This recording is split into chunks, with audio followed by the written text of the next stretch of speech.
Blackfoot Communications is actively supporting the communities we serve across Montana and Idaho. We are installing hundreds of miles of fiber in our service territories, increasing the broadband experience in our rural communities. We are delivering remote workforce solutions for our business communities. We are creating new, innovative solutions for our local entrepreneurs and enterprise organizations. Learn how your company can benefit. Call today at 541-5000 or go to blackfootbusiness.com. Blackfoot Communications. Connect to more.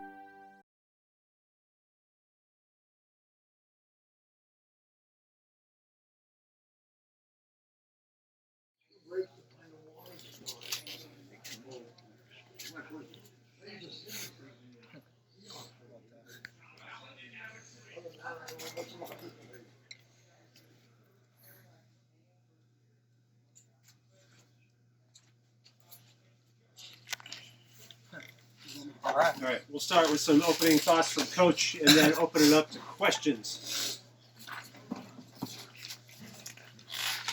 Okay. That was certainly a good win for our team. I like our team. I felt good about our team through the whole offseason. They were ready to play. They felt like they could win the game, and we didn't really take the field much without thinking we will win the game. And we just came in here and beat a really good Washington team. They're very sound in everything they do. They've got a good scheme, they've got good coaching, they've got good players, they've got great resources here, and I mean, they're a good football team. And I think they're going to beat Michigan next week. That's what I think. So we're very proud of getting this win. I'm just blessed to be the head coach and coach these guys because they play for us. And our assistant coaches had a great plan, and it's a fine win. Probably the biggest. I've been coaching a long time. I think this is the biggest win of my coaching career. How did it feel, especially afterwards when you're hugging the guys and celebrating and being able to enjoy it with them? Well, that's the fun part. And when you play, you either win or you lose. And there's really in football, there's nothing else, and there's a lot that goes into playing a game, and there's a lot that goes into an individual earning a play in college football. So each play is important, and each game in college football is important. I mean, coaches put their families on hold. Everybody gives their all to the game, and you're supposed to hug each other up and enjoy the win, and we're going to enjoy the heck out of this one. You know, Washington marched down the field at first drive, but then nothing after that. Help now. Penalties. Was there something you saw on that drive that you guys were able to change or do better throughout the game, or did you change anything defensively after that drive? No, not at all. Not at all. We just did our thing. And our thing's being physical, play fast, tackle. And that's what we did all night. And you talked a lot about your defense throughout camp and how deep you thought they were. Did you expect a type of performance like this? I mean, I expect a couple of things. I expect us to play hard. I expect us to chase the ball, and I expect us to tackle. So that's what I expect, and that's what we did. I think the three linebackers were sort of the embodiment of that tonight. I mean, O'Connell, Wellnell, Jace Lewis. How well do you think those guys played, and how do they help the defense? Well, you know, I'll see the film, obviously, but it'd be hard to say anybody in our defense didn't play pretty dang well when we took the number 20 team in the country and held them to 7 on their home field. Cam, obviously you're from the state. What does this mean for you?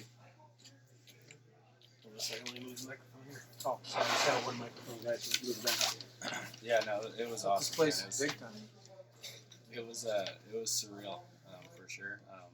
You know, like I was saying all week, it's just another football game, and you know, we went and showed that today. And you know, I have a heck of a team around me, and I'm blessed to be a part of this team. Cam, your guys' resiliency on offense was really a big part, especially that second half. You know, just kind of struggling in the first half with their defense, but you know, those last couple of drives, what did you guys see? Were you able to take advantage and get first downs and keep drives going and ultimately score and take the lead? Yeah, I mean, you said it's just resilience. You know, our old line played amazing. Our running backs, you know, they ran the ball really, really well. And you know, like I said, I just had to do my job, and you know, cards fell. You think you faked the entire state of Washington out on that handoff, and when you took it across the goal line, what did you see on that play, and how did that feel diving across there and giving you guys the lead? You know, the coaches made the reads really clear to me during the week. You know, I just executed my job just like everybody else. On that last drive, when you're watching the defense, like, what were the nerves like, and when Marcus gets that pick, like, what were the emotions like? It was crazy. It was crazy for sure. Nice to stop on 4th Yeah, and 10. it would have. I mean, it was stressful. Gave him a reprieve by missing the field goal and getting stopped, or not getting stopped on 4th and 10. I mean, golly, we made it hard on ourselves. How did it feel when you dove into the end zone for that touchdown and just getting mobbed by all your teammates? It was awesome. I mean, you know, like I said, we were working all week, and to be able to score some points for the Montana Grizzlies it's a great feeling. Kevin? Oh, go ahead. I was going to say, how does that compare to any other moments you've had on the football field? No. Why not? You know, scenario setting, you know, all of it. Yeah, this is going to go down as one of the best, defensive performances by the Grizz ever. What was it like being a part of that, and just how would you just describe what it's like getting a win like that? It was big being a part of this, going out there and beating a good UW team, and just all the guys just playing, hyped up. It was a good time. For you, Gavin, you're like Cam. You're from Washington too, just down the road. You know, when you're on the field and Marcus gets that pick, what's going through your mind? What were the emotions like on that defense to get that stop? It was big time. I almost cried. It was good. The drive before that too, you know, Justin gets a couple of pass breakups, gets the offense the ball back. You know, at that point, did you guys feel like you had it in the bag, especially with how well the defense was playing? No, we never felt like we had it in the bag. We just went out there and kept playing. Gavin, your second pick, I mean, were you just like, wow, this is happening again? I mean, it was the same thing, basically. Off his hand, popped up right to you. It was nice. It was just a gimme. I had to go and get it. Me too. Yeah. Did you notice Washington's offense tried changing anything throughout the game? Coach, obviously for you, I mean, you said this is the biggest win of your career. I think so. Done a lot of these, but like, what in the end there, like, what were your emotions like when it's late in the fourth quarter and it's there and you have chances earlier to win it and things like that? Like, is this a game that, like, maybe late you were getting a little bit more nervous or anxious? No, I don't think that's not really who I am. I mean, and our team isn't either, because we work situations hard, and when that's going on, you're going through the scenarios and the clock and the timeouts and all the head coach stuff in your head, so you don't really have time to be nervous. You got to figure out what's going on, and then you get a little consult with the coordinators on where we're going with play calls based on some of that. So for your fronts in the offensive line, especially late in the game, usually it's kind of the FBS team that starts wearing the other team down. You guys get a big 3rd and 12 on a run, and you guys were kind of wearing them down. What does that say about your football team, and as far as just how good you guys are? It says, I guess, I've kind of held it as true. I think it may be an indicator that what I've been saying is true, and that we're good up front on both sides. After the game, I saw on the field you got to kind of embrace your son, which must have been great for you. What did you say to him? What was that like for you? Well, it was funny because pre-game, I still have a lot of friends that work in the department in town here, and a lot of them came up and said, "I can't believe that little kid who used to run out on the field and raise hell out here during practice is now playing on it." But it was more just all he said was, "How about that?" And I said, "How about that?" That was it. Nothing too revolutionary. When you're coming off the field, Bobby, the crowd, there's a really good contingent of Grizz fans here. Yeah, it was awesome. We travel well. Yeah. So in that moment for all you guys, it's just they're chanting names. There's just a whole people in that section. What was that moment like as you guys walked off the field winners in this one? Well, like Washington, Montana football is a powerful presence in our region. And like Washington, people in Montana care about the Montana Grizzlies. They eat, sleep, drink, pray Montana football. So it's awesome. it's one of the reasons why it's the greatest place in the world to play and coach. Is our people love the Montana Grizzlies as much as we love the Montana Grizzlies. What do you think you guys should be ranked in the nation next week? I don't think I'm on the voting deal, so it don't matter what I think.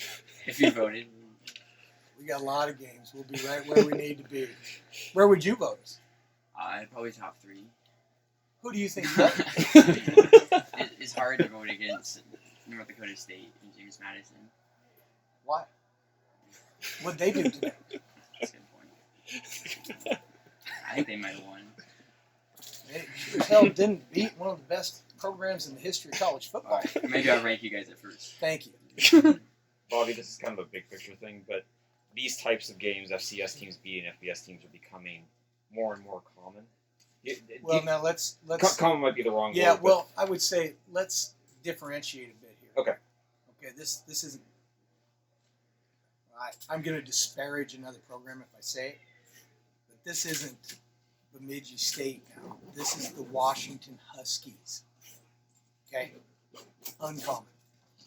This is App State over Michigan. Make no mistake on that. Coach, last one for me. You kind of nodded to President Bodner there in the fourth quarter. You kind of touched on it, but I mean, a big football win, but I think you realize like what this can do for a university and just the state of Montana as a whole. What I did is we met. We had a chance to get together a week and a half ago. He asked me how I thought we'd do, and I told him we were winning. Why do you So think I that? turned around and said, I told you. Why do you think that a week and a half ago? We have a good team. It's about us. We have a good team. You said App State over Michigan. Everyone remembers the blocked field goal to end the game. What's going to be the memory that's imprinted in your mind from tonight? It was just to me, how well we played on all 3 phases. We didn't score a bunch, but we managed the game pretty well on offense. And for Cam to come back after struggling in the first half, I knew we were going to be all right when he hit the first 2 passes the second half, even though we went 3 and out. I said, okay, we're good. Our kicking game was awesome. Those guys played their tails off. So just a complete team win. I think we have, as we've all talked, I think we have a complete team, and I love our guys. I think before that touchdown drive, I think Cam was 4-13 passing. You guys hadn't converted a third down. What gave you the confidence to stick with him? We almost converted about 3 of them. Yeah, penalties. But what gave you the confidence to stick with him? What did you think of that? Of what? Penalties? Do you think they were good calls? I'd have to go back and look at each of them, but some of them seemed like flags got thrown in there late. Interesting. I'm just interested in your take because I don't get to have one. Well, what gave you the confidence to? All right, good. Say it again. What gave you the confidence to stick with Cam at quarterback? Well, he's our guy. We're going to stick with him. He's a good player. He's our guy. Did you consider switching quarterbacks at all? No. In fact, we said that this morning. We ain't switching no matter what. So he went into the game. We knew they couldn't get to him and knock him out. So it's his game. Yeah. Questions? I wanted to ask Cam about, sort of the offensive line. I mean, you're playing a D1 or a Power 5 defense, ranked defense. You didn't get sacked once, I don't think. What did you think of the way that they played and, navigating the pocket back there? Our O-line? Yeah. I mean, I don't think an O-line can play any better than our O-line played tonight. I mean, they were outstanding. Gavin, Coach said, that's a damn good football team over there. And, we held our own, and they protected me all night. It was awesome. Cam, you might have been asked this already, but considering your journey through college football, what does it mean to kind of come back here and have a moment and have a win like this? I still can't believe it. It's awesome. I mean, I can't believe it because we're damn good. But it's like out of a movie or something. It's pretty cool. It was 10-7. You guys were on the 4-yard line, and you decided to take a field goal instead of going forward on 4th down. I was curious the reasoning behind that. Do you know what the percentage is on 2-point conversions? Just generally in college football? It's not great, and that's from 3. So if we'd have been inside the 2, we'd have gone for it. But not 4th and 4. I wanted to ask about. Then they need 17. I wanted to ask about trying the last field goal to put the game away, but you could have gone for the punt and pinned them back with no time left. I mean, why did you decide to send Kevin out for that last one? Thought he could make it. Anybody else? Nope. Thanks, guys. Thanks. Great.